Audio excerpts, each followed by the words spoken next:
Hello everyone and welcome to another installment of the Southern Utah Piano Pedagogy Conference video series.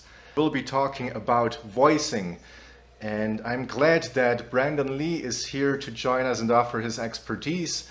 Brandon has been teaching at Dixie State University, at Tuacan High School for the arts, and he also has a private studio called Lee Family Music, leefamilymusic.com. And he does a lot of great things with his wife, who's also a musician slash artist, and they have a lot of music to offer. If you're looking for some music services or performances, whatnot, make sure to check them out. So Brandon, thanks so much for being with us.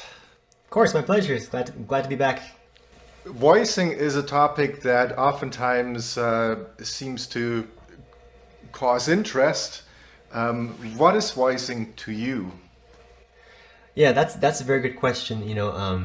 In fact, it's one of the, aside from just playing the correct notes, right and wrong notes, in a masterclass setting, or if I'm an adjudicator, that's probably the number one thing I go to is the voicing, because it's something so simple, and yet it can be overlooked or not even thought about by students or performers. And for me, when I think voicing, it's the way that one manipulates the weight, W-E-I-G-H-T, the weight distribution, and how you're highlighting a note versus against something else. And so, essentially, it's dynamics. It's how loud you play one note versus another note, or one note versus another chord. And that can, so that's something that a lot of students struggle with, because when you play multiple notes at the same time, the easiest thing to do is just to play them all the same dynamic level with the same weight, and then it usually is pretty dull. Now, some cases that's maybe what you want, all the notes the same. Like I was example, Debussy's in Gulf Cathedral. Maybe you want more of a open sound with nothing really voiced.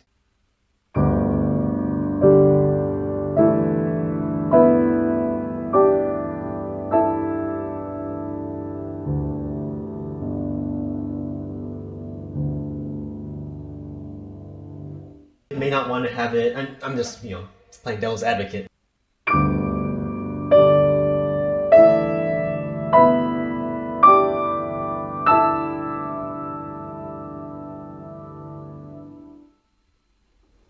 But other places like a Bach fugue, for example, you may want to you want to bring out the subject, and I'm just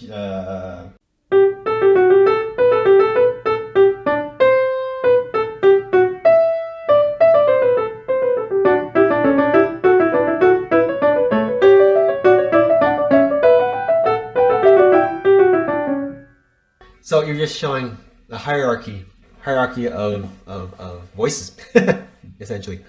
And so so I'm always talking to my students about the weight, about the depth, the support of the fingers, and how much you support one finger versus another finger. If it's a 3-note chord, a triad, where do you put more support and more weight? How is it balanced? It can't be all the same. You gotta. And so I'll have them practice. Sometimes I'll have them practice different, in let's say a C major chord.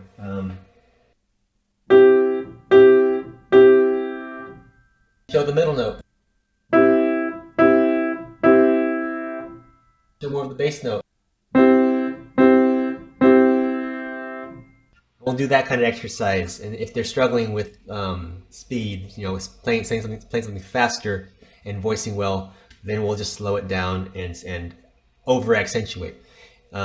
Even in the Bach fugue, I'll have them play all the subjects at a certain dynamic level and everything else quiet. Or I'll have them play all of the counter subjects or all of the episodic material loud, and I'll have them play the subjects quiet, just for practice. And so they get used to hearing and feeling individual lines. That's when it gets really tricky. And a lot of, especially young students, it's hard enough just to get them to bring out the melody in the right hand and make the left hand softer. So, and when I think voicing, that's what I'm thinking. that aspect. Do you have any like exercises to teach that? Like if a student is struggling and just can't bring out the right hand versus the left hand, or what's even trickier is if we really want to voice a chord and bring out the different notes. Sure. No, yeah. There's a few. So I like to. So sometimes, let me think of a scenario.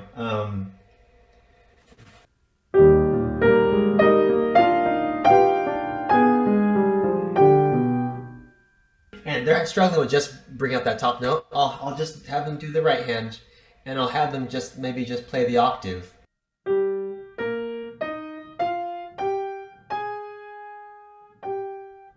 And I'll have them add the middle note back in.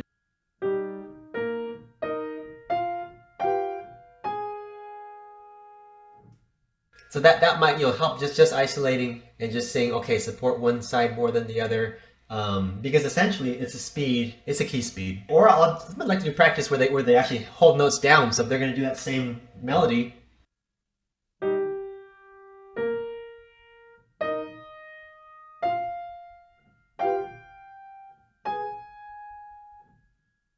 Something that I oftentimes like to do is, if a student is doing some, if we have a, something like that, and we want to be able to develop the independence a little bit, I oftentimes ask my students to talk while they are playing. Right, it's a good independence exercise, or to make, choreographies with one hand. If you can do a jab with your right hand and keep the left hand steady. That's right. Yeah. And then talk at the same time. That's And great. then I'll I love ask that. them like tricky math questions. That's a great tool. That's great. And also fun for me as a teacher, because I get to ask them random stuff, and Yes. there's some funny results coming out of that. When the right hand wants to do a jab and suddenly the left hand is doing the same, or the other way around. And there are some funny choreographies, and Oh, absolutely. Yeah. Or left hand has the melody, so you want that to be brought out, so that will be more aggressive and that's awesome. I love that. do you approach voicing differently depending on the different musical period that you're studying? I mean, you demonstrated some Bach and some Rachmaninoff, but does that change over time through the different musical periods? I think it can. I guess essentially, it should be very much the same technique as far as bringing something out over other things. So that doesn't really change, but the amount you do, I think, changes. And I think Bach gets tricky, which is funny because you go from polyphonic and multiple voices, then you go to the classical period, more homophonic melody versus accompaniment, and then when you get into I think opera like Puccini or Verdi, and then you get into Chopin and Rachmaninoff, then it becomes big forces, big numbers, support left hand, the accompaniment support, voicing of the right hand, or an inner voice, So I think voicing just opens the floodgates to possibilities and sound and different harmony, what you want to project. But I think it does change. I guess long story short, it does change a little bit depending on what you're playing, what period you're playing. But the way you do it, I think physically doesn't as much, if that makes sense. Which essentially also goes along with the development of the piano. From a small instrument, intimate instrument, like you were saying, bringing out the melody in that Mozart slow movement out too much kind of loses its character, because the pianos at the time didn't have that brilliant singing tone that a modern grand piano has. Yes.